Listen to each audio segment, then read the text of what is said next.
Okay, now when you pour it, you're going to pour it away from you. Away. And you're going to want to actually see in that pot because it is going to become soap. It's going to start turning color. Ready? Yep.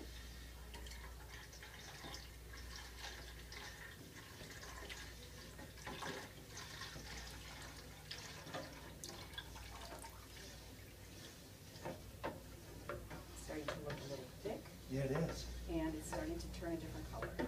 A greenish color. Mm-hmm. I'm going to put a little vinegar in this pot. Should I keep? You keep stirring. Now, the more you agitate it, the faster those molecules will become soap. They'll attach to each other and become soap. Wow. And if we wanted to really make this fast, we would use a stick blender or some kind of blender. And do you use that? I do not. I do everything entirely by hand. You do?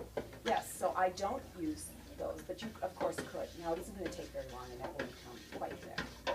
So It's we'll already just- getting really thick. It is. You can feel it. Mhm. Yeah.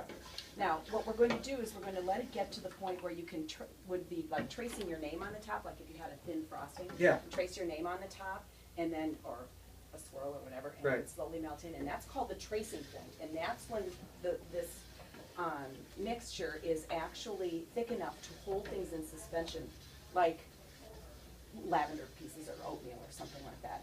And that's when you would add the scent to it and you would pour it in the mold. And it'll stay, it'll Hold it it'll in float. suspension. Right, it won't float, it'll just kind of stay right. Oh, nice. Exactly. And that's the tracing? That's the tracing Point. point.